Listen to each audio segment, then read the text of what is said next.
everyone, and welcome to the Stitch Sessions, where we dive into all things to do with crafting with crochet.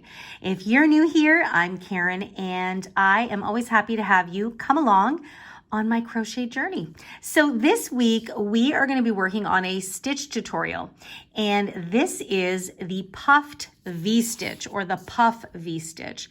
So if you've ever done the V-stitch before, this is the puff stitch version, and it is reversible. It's the same on the back as it is on the front. It's actually nice and cushy. It would make for a lovely scarf or a cushy blanket. And but it is a yarn eater. You're going to use up a lot of yarn creating these little puffs, but you know what? It's so worth it. Actually, this would even be nice in a little hat too. So that is what we are going to work on today, and I'll be curious at the end of the video. Leave me a comment. What will you use your puffed V-stitch for? What project are you going to create with it? Let me know. Now, if you are super new to crocheting, do not let this intimidate you. It looks intricate, but it's actually quite easy if you just take your time and be patient. So let's get started, shall we? So for this stitch tutorial, I'm going to be using some of this True yarn by Lion brand. I absolutely love it. It is a lighter weight yarn than the yarn I used here. And I'm doing this on purpose just so you could see the difference in the effect. This was a medium 4 weight yarn that I used here. Now I will say it is on the lighter side of the medium 4 weight. I would actually maybe even label this lightweight number 3.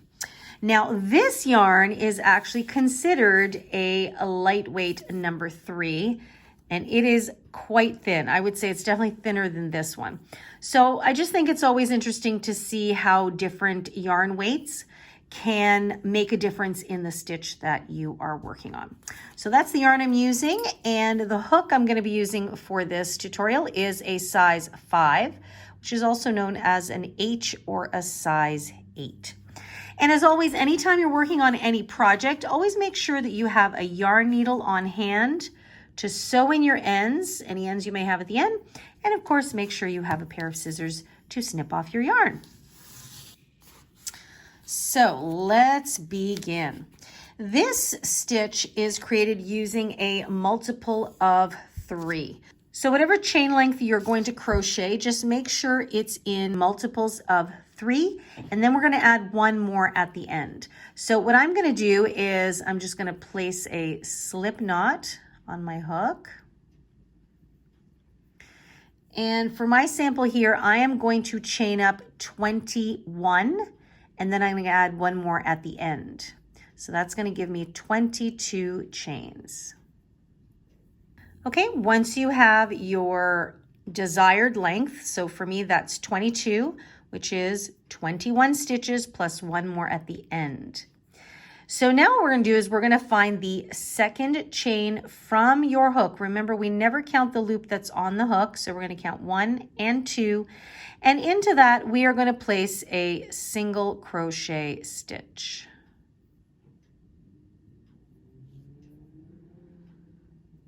Just like that. And that is what we're going to do into each and every stitch all the way to the end of our row. So there's my next chain there. I'm going to single crochet.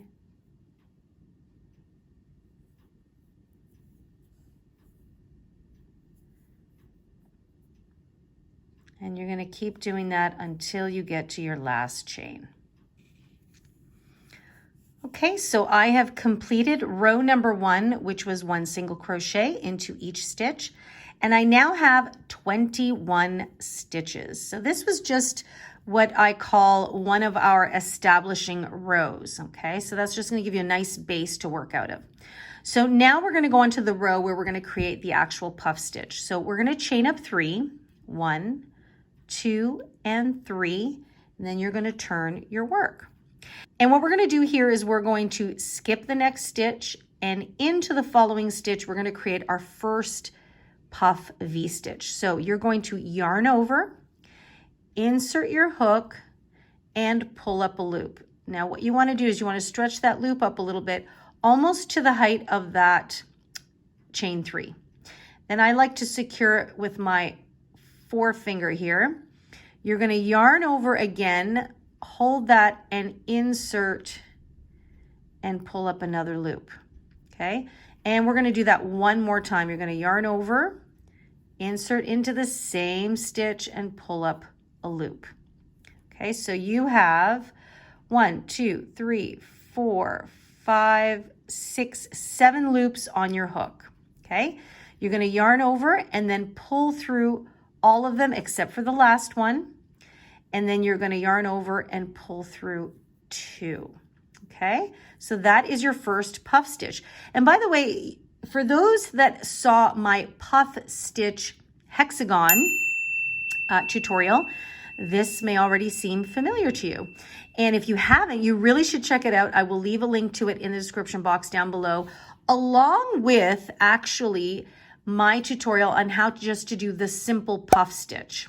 Okay, so this is going to be the puff V stitch. So what we're going to do now is we're going to chain 1, and then we're going to go back into that same stitch and we're going to place another puff in there. So we're going to yarn over, insert our hook to pull up a loop once, then we yarn over, insert our hook to pull up another loop twice, and then we're going to yarn over again to insert our hook and pull up a loop 3 times. So I like to pull mine up 3 times. Some people will pull up as many times as 5. I would do that depending on your yarn. Like if I was using a finer yarn, I might do 5, but I tend to like to do 3 pull-ups for my puff. So then I'm going to yarn over and pull through all the loops except the last one. So now you have 2. Yarn over, and now you're going to finish the stitch. And that right there is your very first puffed V stitch. Okay, so it's going to be a little wonky in this first row because there is no full structure yet. So there you go. So that chain 1 creates that little spacing so that you can get your V stitch. So now we're going to go on and create our next V stitch. So what we're going to do now is we are going to skip the next 2 stitches. So 1, 2, and into the 3rd stitch, we are now going to place our next puff V stitch. So you will yarn over, insert your hook, and pull up a loop. So then we yarn over again. Now that these stitches are going to stretch, that's okay. They will settle down a little bit once we get past this row. Okay, so then we yarn over, pull through all except the last 2 and resolve. Then we're going to chain 1 and we're going to go back into that same stitch to create our next puff stitch. So insert and pull up 1, insert and pull up a second time,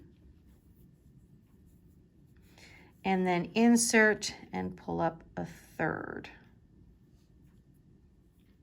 Okay, then yarn over and pull through all except 2 and resolve.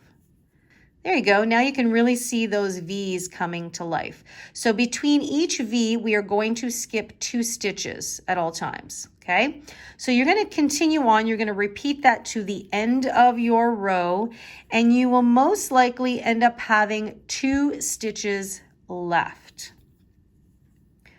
So you would skip the next 2, and into the 3rd, you would begin all over again. So go ahead and do that to the end of your row, and I'll meet up with you when you have those last few stitches left. Okay, so I'm at the end of my row. Look at all those V's there. And I've got 3 stitches left. So I'm going to skip the next 2, and into that last stitch, which is actually the turning chain, we are going to place a double crochet stitch. So you're going to yarn over and just make sure you catch both loops. And we're going to place a double crochet. So your row is flanked by a double crochet on each side. So technically this chain 3 here at the beginning, that represents a double crochet, and then you have a double crochet at the end. So now you've established your first official row of puff V-stitches, and now the rest is simply just a repeat of what you see. So it's going to be a lot easier to work into. So I'm going to take you into a row number 3, which you'll truly be repeating from here on out. So we're going to chain 3, 1, 2, 3. You'll always start with a chain 3 and turn your work. And now it's going to be really easy. You're going to just simply work a V-stitch into the V's that you see. So wherever you see that chain 1 space, we're going to place a puff V in there. So again, yarn over, insert, pull up 1, 2, and 3. Resolve that puff stitch, chain 1, and back into that space. So it's a lot easier to see where you need to go next. Okay, just like that. So there's your chain 3, and there's your first V on top of the V. Okay, I'm going to do another one here. So I find the next V, and into there, I pull up 2 and 3. Chain 1, 1, 2, 3. You'll start getting really quick at this once you get used to it. So you can see. Now, because this yarn is much thinner and lighter, you can see that these V's have a little bit more spacing in general between them, just because of the nature of the yarn. So in this case, I might very well go ahead and loop up 5 times to create a little bit more of a puffiness. So if I bring back this blue yarn here, so you can see the V's are a lot denser than this one is here. Yeah. And again, different yarn weights are going to create a different effect. So what I'm going to do, so I'm just going to go ahead and finish this row, and then I'll meet back up with you here in just a minute. Okay, so I've completed my second row of V's, which is technically row number 3. And I just wanted to show you, whenever you come to the end, you always want to make sure that you place that last double crochet on top of the 3rd chain here. So that chain 3. So be careful that you don't go into, see how that stitch is sitting there? That belongs to that puff stitch. So we actually want to go into the top of the chain 3. And that is where we're going to double crochet. Okay, just like that. Now I must say, I'm not actually that crazy about the puff stitch done in this yarn. And I really like this Trubu yarn. Many of you guys know I've used this on several other projects.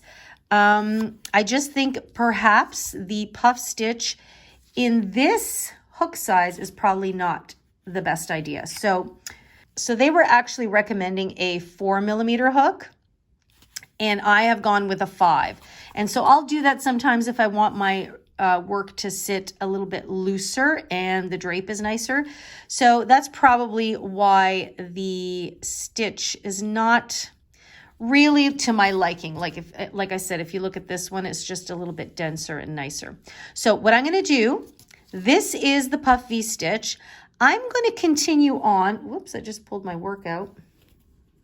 I'm going to continue on and create several more rows to create a swatch just like this, just so you can get the final full effect between the two types of yarn. Okay, so I have completed a total of 8 rows, including the single crochet row, and there we have the puffed V-stitch. So you can see how it looks in yarn that's just a little bit thinner. Just gives it a little bit more of a lacier look. And then here it is in the slightly denser fabric. Isn't that pretty?